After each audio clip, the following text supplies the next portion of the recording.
sur toute la gamme, c'est le coup d'éclat signé Skoda. En février, Skoda continue à marquer le coup. Découvrez toute la gamme Skoda à des conditions à couper le souffle chez votre concessionnaire ou sur skoda.be. Skoda, simply clever. Belle RTL. Vivre ensemble. 18h, 19h30, on refait la semaine sur Belle RTL. Patrick Weber. Et c'est comme ça tous les vendredis, 1h30 sans langue de bois, du débriefing, des polémiques et puis aussi du décryptage parfois parce que l'info a besoin aussi d'être décryptée. On a vécu toutes ces infos cette semaine. Alors il n'y a pas eu On refait le monde, on refaisait l'Europe cette semaine, mais ça ne change pas. Ce vendredi, on va revenir sur tous les grands sujets qui vous ont occupé et vous avez pu voter d'ailleurs sur le site de RTL Info. Qui est là pour en débattre ce soir avec nous? Eh bien, on a un panel varié. On a du journaliste, tiens, ce soir, avec Paul Grosjean, rédacteur en chef de Lobby. Bonsoir, monsieur Paul. Bonsoir, monsieur Patrick. On a de l'avocat aussi, avec Nicolas Van der Stappen. Bonsoir, maître Van der Stappen. Bonsoir, Patrick Weber. Alors, il y a quelque chose d'extraordinaire, c'est que pour la première fois depuis que je participe à l'émission, je suis du côté droit de la table. Je ne sais pas si c'est... Certains diront que vous y êtes depuis le début. Dans votre maison, mais ça, je ne me mouillerai pas. Et puis, on a aussi, ça sera pas simple d'ailleurs à gérer cette émission, on a aussi un expert en communication, Paul Legrand, mais j'ai deux Paul du coup. Bonsoir Paul. Bonsoir Patrick et bonsoir à tous les Il auditeurs. va falloir donc, je vous appelle Paul 1er et Paul 2, ça aura un petit côté royal. 0823 530 33 23 pour les SMS et puis les sans plus attendre, on va découvrir la question qui fâche que vous avez choisie. Laetitia a-t-elle pris le pouvoir de l'Empire à l'idée?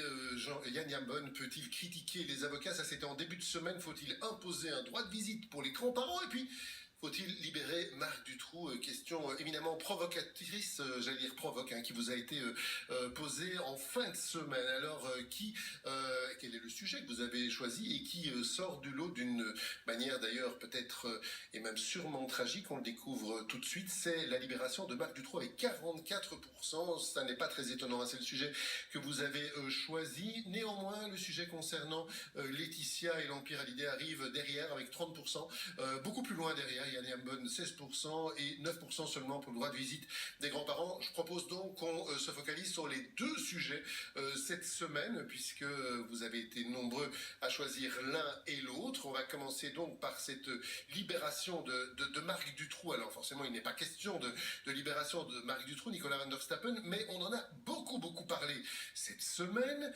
Est-ce que c'est un coup de com' de l'un de vos confrères? Oui. Voilà, oui. Voilà. Je ne vais pas tourner autour du On pot. parle donc de maître Daillé, Bruno Daillé, qui s'est expliqué face à cette polémique et qui lui remet vraiment en cause la perpétuité totale, réelle, définitive, absolue, qu'on va jusqu'à qualifier de peine de mort en fait à perpétuité. Alors, il y a des choses, moi j'ai pas eu l'occasion de lire l'ouvrage, j'ai lu les bonnes feuilles qui sont parues hier dans la presse, puisque donc Bruno Daillé, pour recentrer, a donc publié un livre plaidoyer sur la libération, sur la conception de la prison et de la peine et de la pénologie. Il faut savoir, comme on l'a déjà dit, que la peine de prison, la peine de manière générale, a deux fonctions principalement. Elle a une fonction qui est une fonction punitive et une fonction préventive. On ne peut pas totalement dissocier l'un et l'autre. La fonction punitive, c'est très clair, vous avez fait une bêtise, vous êtes emprisonné, ou vous devez payer une amende, donc c'est-à-dire que la société vous réclame quelque chose. Vous ne réparez pas vos victimes, ça c'est la question civile, mais vous payez votre dette à la société. Mais il y a aussi une vertu préventive. Et la vertu préventive, c'est de faire peur à ceux qui sont évidemment pas, qui n'ont pas commis de délit, pour éviter qu'ils commettent des délits ou des crimes. C'est ça, la valeur d'exemple. Voilà, c'est la valeur d'exemple. Okay. Ça c'était pour c'est bien de situer les choses. Okay. Moi je pense que dans l'état actuel des choses, on a un arsenal judiciaire qui prévoit un certain nombre de choses, qui prévoit que la perpétuité en tant que telle n'existe pas, puisque les peines de perpétuité sont des peines de 30 ans maximum, avec éventuellement cette question de la mise à disposition du gouvernement, comme on l'appelle, qui est en réalité la possibilité de prolonger de quelques années si on considère que le détenu n'est pas en état d'être libéré à l'issue de sa peine principale. On a un arsenal qui est là. L'arsenal qui est là permet des libérations conditionnelles, permet déjà un certain nombre de choses que d'aucuns qualifieront déjà de laxistes dans une certaine mesure. Je ne suis pas convaincu que le fait de encore diminuer l'arsenal tel qu'il existe, de proposer davantage de libération conditionnelle ou davantage de peines alternatives, soit forcément quelque chose de positif. Maintenant, je pense que Bruno Daillé, indépendamment du coup de pub, et je l'ai dit, je pense qu'il s'agit manifestement d'un coup de publicité, a quand même lancé le débat. Et c'est un débat important. C'est un débat qui doit être tenu aujourd'hui en Belgique, et pas simplement par rapport à la question de Marc Dutroux, par rapport aussi, par exemple, aux questions des terroristes returnees qui reviennent de Syrie, ou de ceux qui ont été emprisonnés, qui ont été suivis, qui ont été libérés, qui ont commis des attentats par la suite, ou de pervers qui ont été remis en liberté et qui par la suite ont commis des viols. Donc il y a un vrai débat, il y a un vrai sujet, et je pense qu'il a au moins le mérite de le mettre sur la table. Marie nous dit tout homme a le droit d'être défendu. Ok, mais pour les crimes d'enfants, il faudrait la perpétuité. Paul, est-ce qu'on peut faire une différence? Parce que justement, hein, on a aussi noté cette idée de dépasser l'émotion pour être dans la raison, entre guillemets. Mais je dirais que paradoxalement, Bruno Daillé est dans l'émotion. Sans mauvais jeu de mots, je dirais Bruno Daillé fait son cinéma. Alors, il utilise en fait la notoriété de son client pour faire un coup de pub. Alors là, je trouve que je m'adresse directement à Maître Van der Stappen, je trouve ça déontologiquement discutable. Évidemment, je ne suis pas professeur de déontologie, mais j'ai vu l'autre jour sur le service public le bâtonnier le bâtonnier de Bruxelles, évidemment, trouvait ça tout à fait normal. Alors, cher Nicolas, est-ce qu'il y a quelque chose à redire? Évidemment, c'est très difficile de parler d'un confrère. Je m'en doute, surtout quand on ne connaît pas le dossier. Mais enfin, c'est quand même assez discutable de se dire que Maître Daillé pose des bonnes questions. Je suis tout à fait d'accord avec Nicolas, mais il aurait cité un autre coupable que Dutroux. Son livre n'aurait eu aucun impact. Donc c'est quand même assez étonnant comme démarche. Je pense que c'est vrai qu'en tant que spécialiste en communication, Maître Daillé faisait la promo de son livre. Bien sûr. Il ne faisait pas la promo de savoir si on allait sortir du trou ou pas. Il faisait la promo de son livre. Il faut savoir que Maître Daillé est le... Mais est-ce que l'un empêche l'autre? Qui est également... Parce que je suppose que dans son livre, il a quand même écrit ce qu'il pensait. Alors moi j'ai pas lu son livre parce que d'abord j'ai pas eu le temps et puis je l'ai pas reçu surtout, mais au point de vue... Vous savez, on peut acheter des livres de temps en temps. Enfin, je dis ça, je dis rien, mais bon, c'est ça. Non, mais voilà, je veux dire... C'est vous qui faites un... C'est pour ça en fait. Non, mais je sais pas. Voilà, bon, mais... Allez-y. Mais, après ça, je voudrais mais aussi c'est vrai revenir que- sur les réactions des auditeurs. C'est vrai qu'à un moment donné, on sait que les avocats ne peuvent pas faire de publicité, donc une des parties... C'est faux. Ça, je suis désolé. Les avocats peuvent faire une vraie publicité au sens strict du terme. Ils peuvent prendre une... Non, c'est même un règlement qui dépend de l'ordre des barreaux depuis plus de 15 ans. Je sais parce que j'ai travaillé pour l'ordre des barreaux à ce moment-là. Vous avez raison.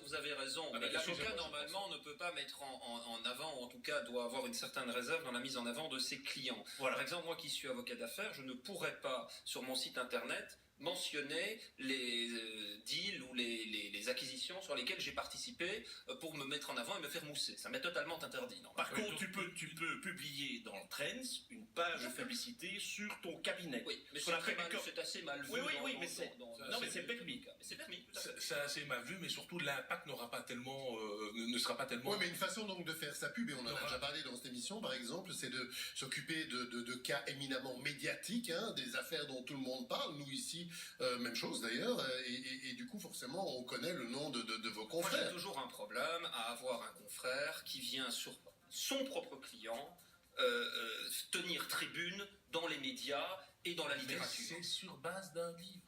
Oui, non, Si mais- la communication a été faite sur base d'un livre qu'il a écrit. Oui, mais c'est ça, un on parle de publication ce sujet-là. Et que vous n'avez pas acheté, ça on l'a compris. 0823 530, est-ce que vous pensez qu'il faut dépasser l'émotion dans le cas du procès Dutroux, hein, c'est en tout cas ce qu'estime Maître Daillé. On nous dit qui sont les pseudo-intellectuels comme Maître Daillé qui voudraient nous faire dire et nous faire dire aussi ce qu'on doit penser. Anne, elle veut penser comme elle a envie de penser sans écouter un avocat.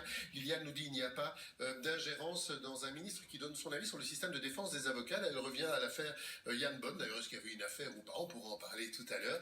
Vous êtes bien sur Bel RTL. N'oubliez pas 0823 530. On en débat. Dans l'autre sens, un accident vient à l'instant de se produire à Wallin. Les bandes de gauche et du milieu sont bloquées. Et conséquence, il y a déjà des files. Depuis que Roi-le-Grand, vous perdez 10 minutes et ces files risquent de s'allonger.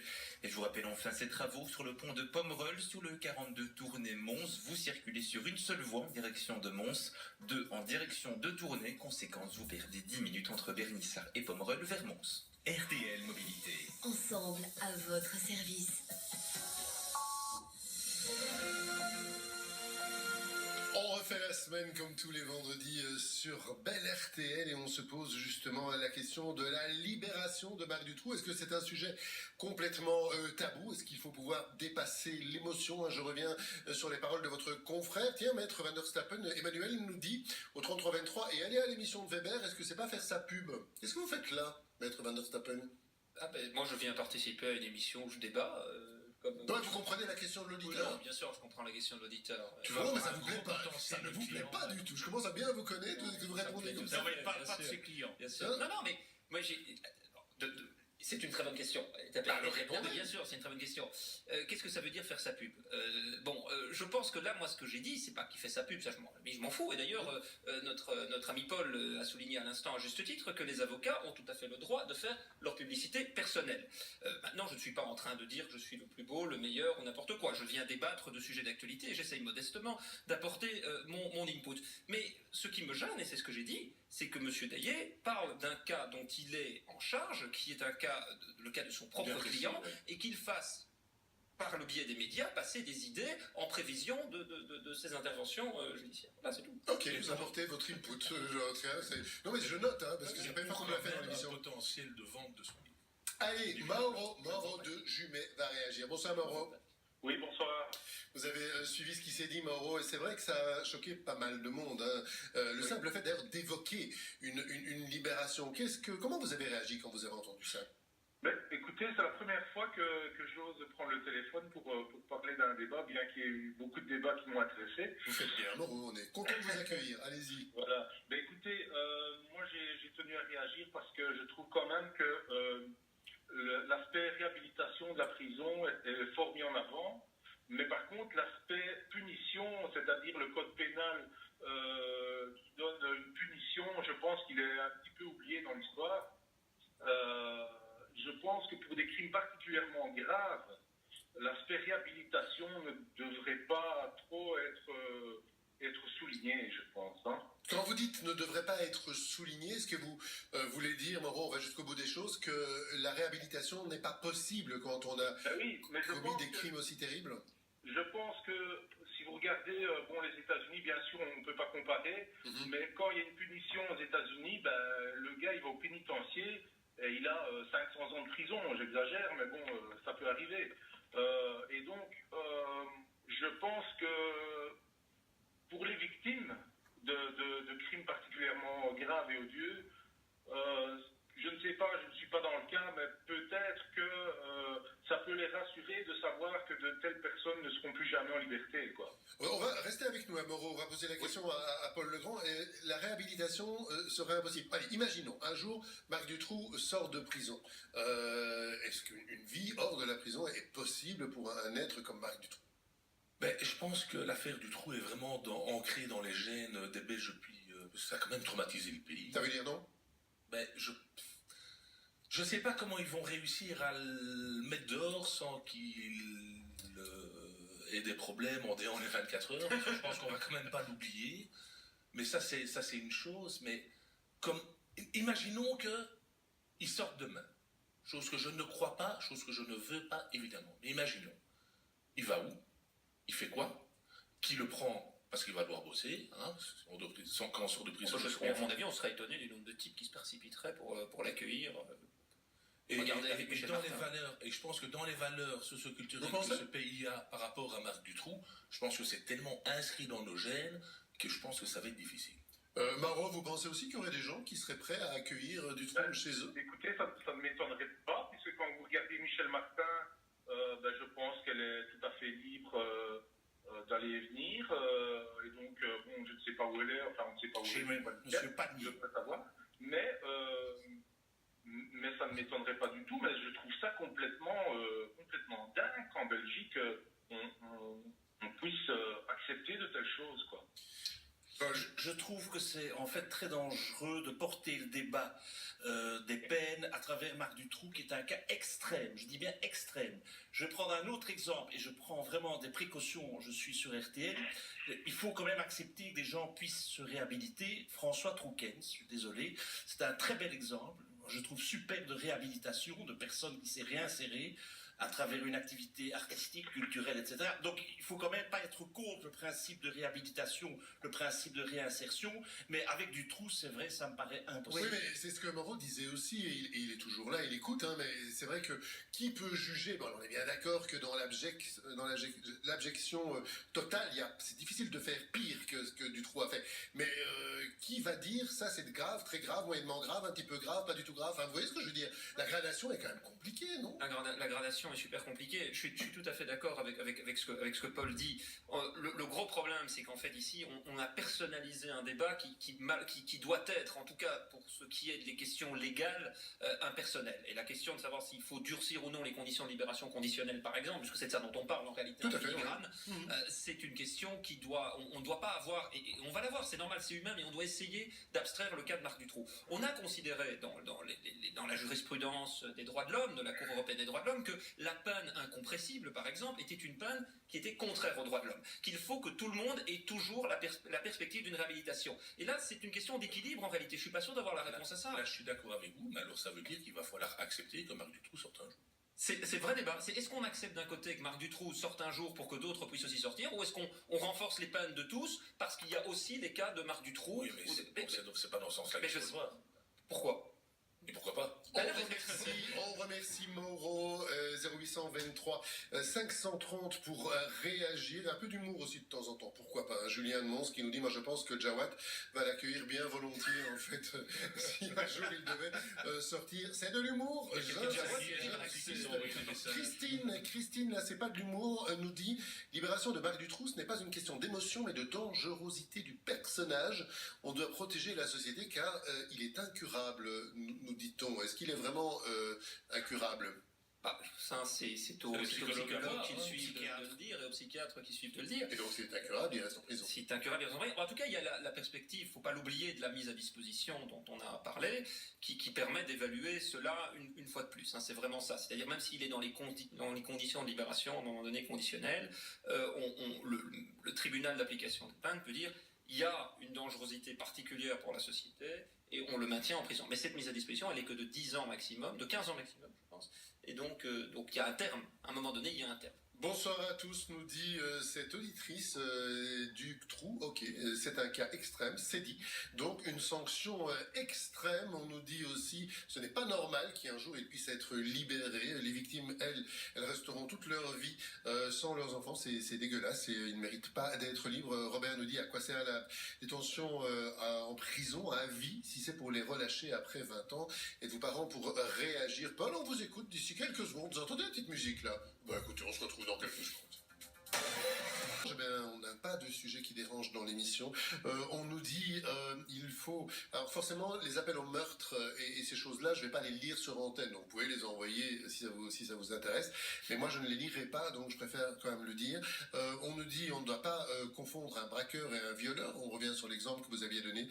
Paul, je suis cinéphile. Je pense que François Troukens devrait retourner en prison. Des Hicham, mais ça serait de l'humour, parce que chacun est forcément libre de ses opinions à ce niveau-là. J'ai 34 ans, nos auditeurs. L'histoire Dutroux, je l'ai vécu depuis très jeune et il est clair que ça a choqué et traumatisé la Belgique entière, mais cela ne change en rien qu'il est impossible de libérer cet homme. On ne lâche pas de lion en centre-ville. Voilà, le message est un petit peu long, mais je l'ai résumé.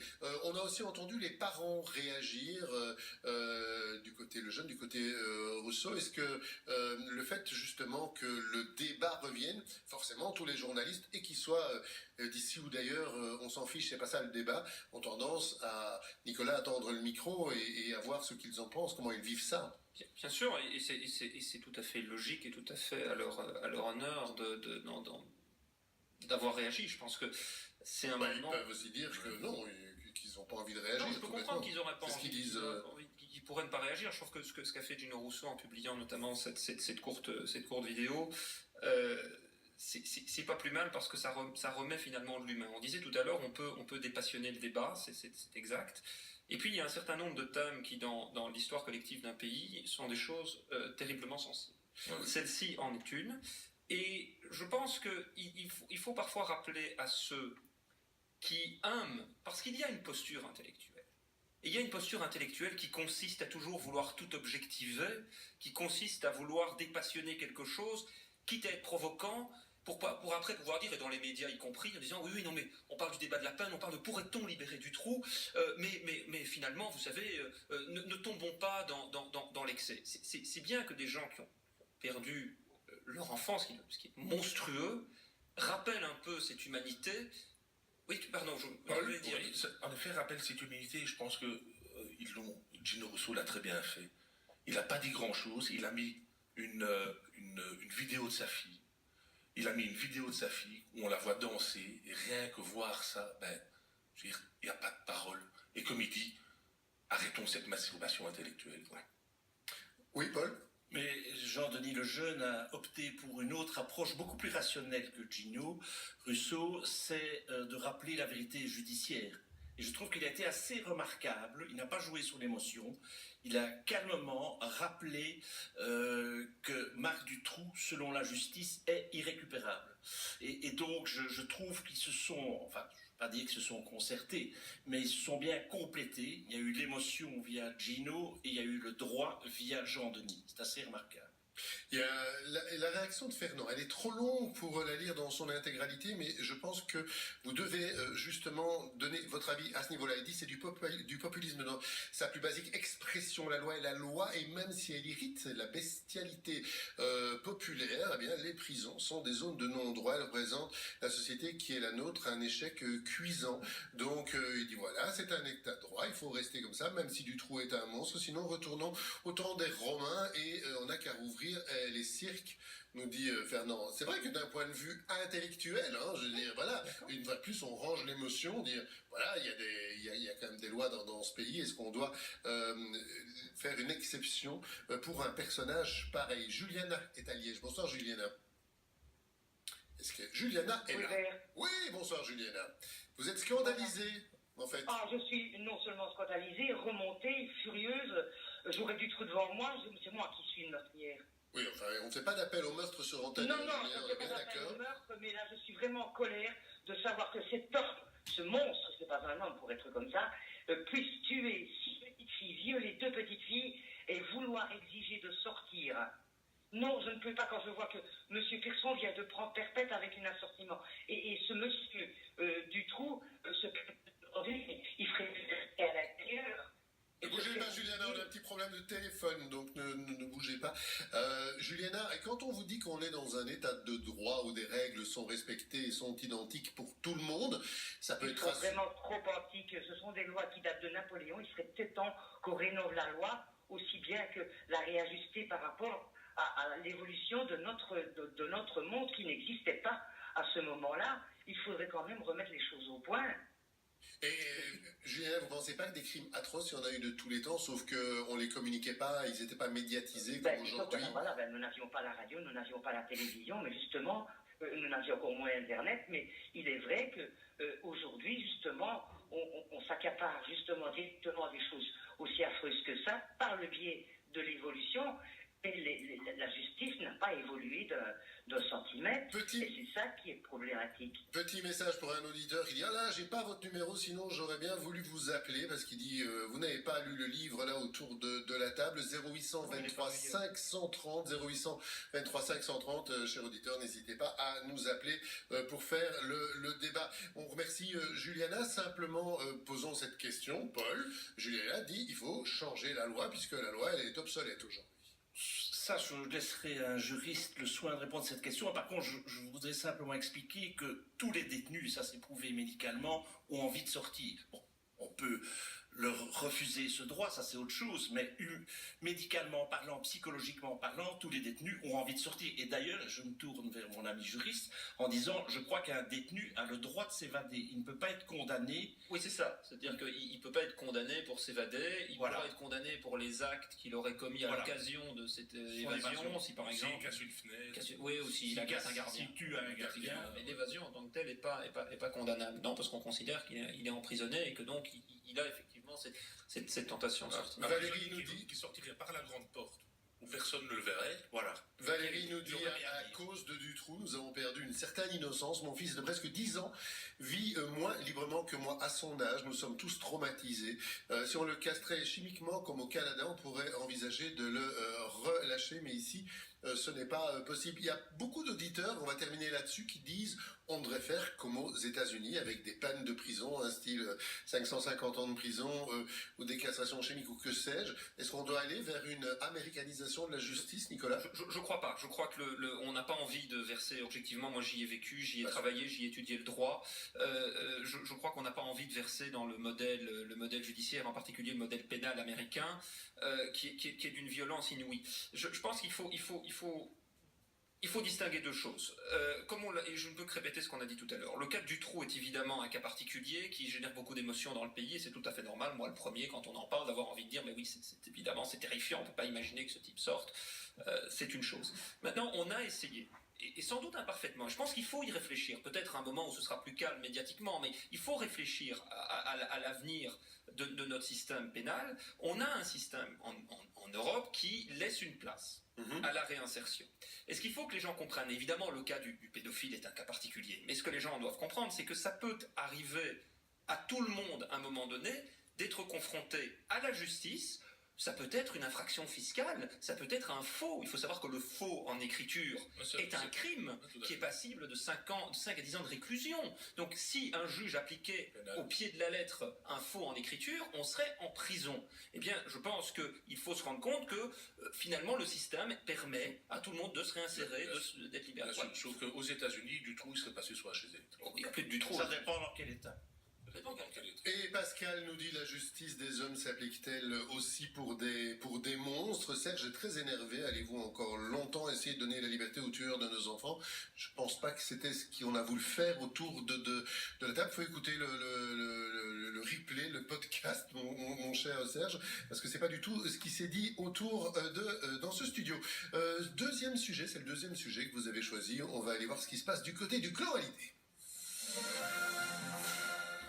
Laetitia, la gentille Laetitia, celle qu'apparemment certains appellent Miss Bouclette, aurait-elle pris le pouvoir dans le clan Hallyday? En tout cas, on ne parle que de ça. Certains disent beaucoup trop depuis une semaine. On n'a pas encore eu le temps d'en parler dans l'émission, puisqu'on n'a pas eu d'On refait le monde cette semaine, cette bataille à propos de l'héritage qui fait éclater au grand jour les tensions au sein de la famille. Et puis maintenant, chacun, donc on a entendu Eddie Mitchell tout à l'heure, qui prenait fait et cause pour les enfants. Et puis après ça, on a découvert aussi la grand-mère Laura, par exemple, et puis on a découvert la grand-mère de Laetitia, qui visiblement est une femme d'affaires à 82 ans, en plein état de ça vous fait sourire, Nicolas? Oui, non, je peux pas m'empêcher de sourire un petit peu quand je vois le cinéma auquel on a droit dans cette affaire aujourd'hui. C'est quelque chose qui peut se passer dans beaucoup de familles, d'ailleurs, au demeurant.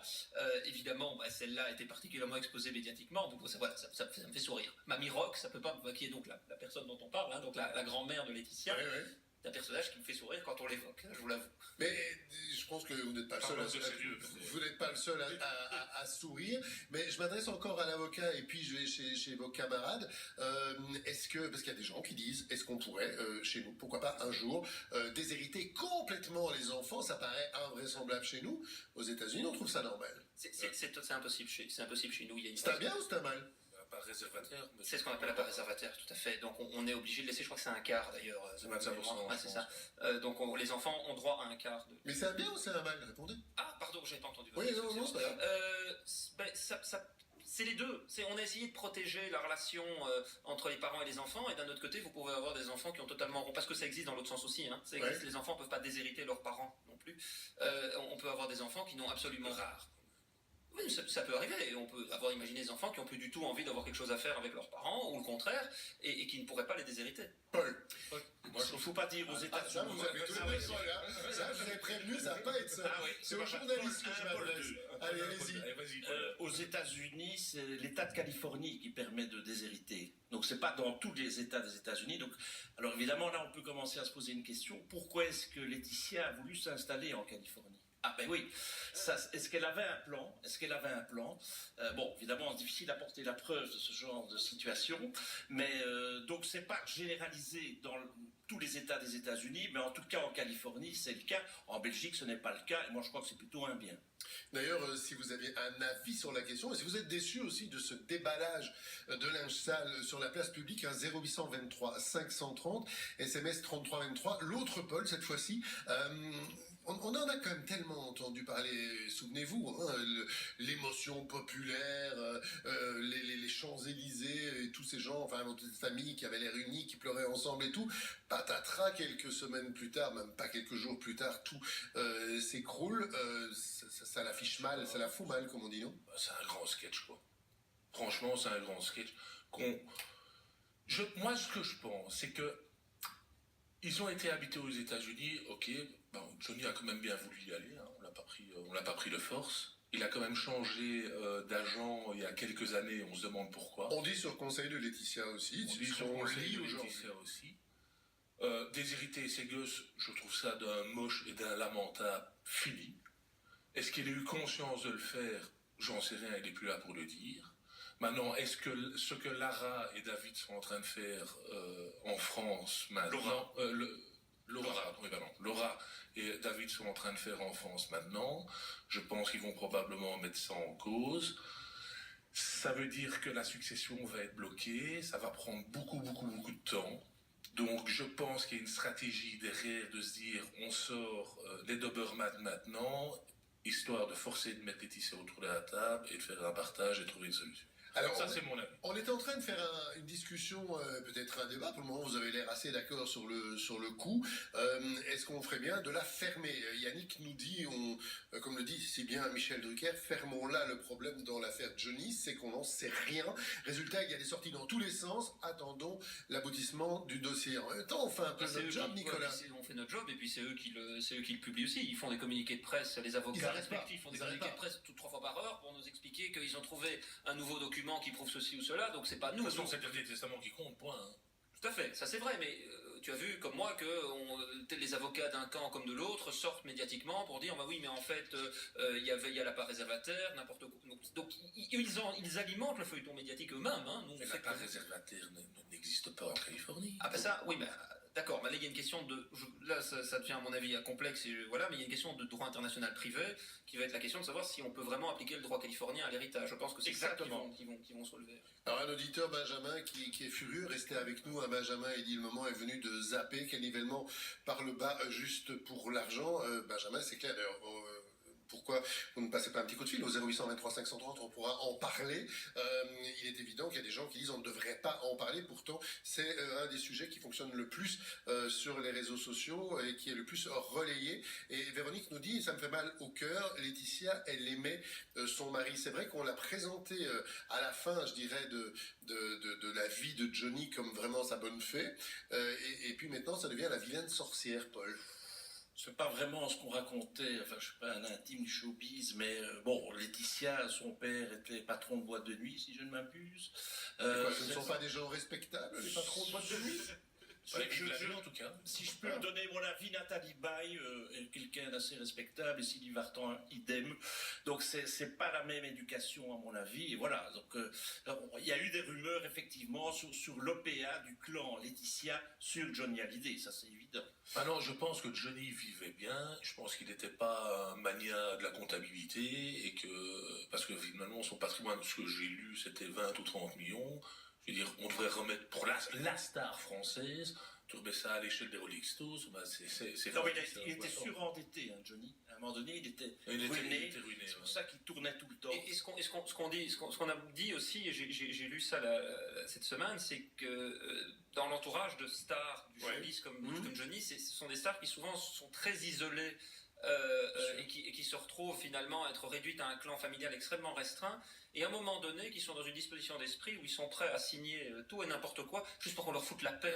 Dès qu'ils sortent dans la rue. On va encore en parler pendant quelques minutes justement dans la deuxième partie de l'émission, parce que vous êtes nombreux à vouloir réagir, notamment Pascal qui est à Antoine. Bonsoir Pascal. Oui, bonsoir. Vous voyez vraiment les choses sous l'angle du droit et de la loi, Pascal. Vous dites on devrait pouvoir déshériter au premier degré. Oui, moi je pense qu'on devrait pouvoir déshériter au premier degré dans les deux sens, aussi bien dans l'ascendant que dans le descendant. Pourquoi Dans le sens où quand on a un patrimoine, Jody ne saurait plus le dire pour l'instant, mais quand on a un patrimoine et que les tentures et les portes sont fermées, comme on dit, on ne sait pas ce qui se passe dans la maison. Donc voilà, peut-être bien qu'il s'est passé des choses qui ne sont pas très catholiques, entre guillemets, je vais dire, entre eux. Ouais, en même temps, vous en tenez pas avec, hein. Ils ont réglé leur compte entre eux. Peut-être bien que ce n'est rien que de l'hypocrisie venant d'un clan ou d'un autre. C'est peut-être préparé ou pas. Vous n'êtes pas choqué, vous, Pascal, vous ne voyez pas comment on le présente un peu dans les médias ces derniers jours, deux rôles, avec le rôle de la méchante et puis des autres en face qui sont lésés. Disons qu'on juge sans savoir, on n'a pas le fond du dossier. On n'a que des brimades de documents qui passent dans la presse ou sur les écrans, mais c'est tout, quoi. Pascal, vous trouvez qu'on a raison d'en parler ou on devrait pas du tout en parler? Il y a des auditeurs qui s'énervent. Vous savez que moi j'aime bien dire les choses comme elles sont. On dit ah là là, c'est pas Bel RTL, ça c'est Voici, on devrait pas parler de ça. Non, moi je trouve que ça devrait se passer en famille. D'accord, comme en ça famille. se passe dans toutes les familles, normalement. Eh bien écoutez, on va encore revenir, on vous souhaite une excellente soirée à Antoine, Pascal, on va encore revenir quelques minutes sur ce sujet, mais on va parler de plein d'autres choses, on va notamment parler de l'interdiction de fumer qui n'est pas respectée partout, et puis des maisons de la mort, je vous explique ce que c'est 0800 23 et 530. RTL Mobilité, Florent Tondeur, vous y tenez ce soir, il y a un accident sur le ring de Bruxelles. C'est pas de ma faute, ceci dit. Un accident sur le ring extérieur à hauteur de Woluwe-Saint-Étienne. La bande du milieu est bloquée en direction de Grand Bigard. Quelques fils sur ce ring extérieur du carrefour Léonard à Tervuren, de Woluwe-Saint-Étienne à Diegem et de Grimbergen à Jette. Dans l'autre sens, 10 minutes supplémentaires de Grand Bigard à Jette vers Zaventem. Bonne nouvelle sur la petite ceinture par contre, chaussée libre dans le tunnel Madou en direction du Midi. Il y a toujours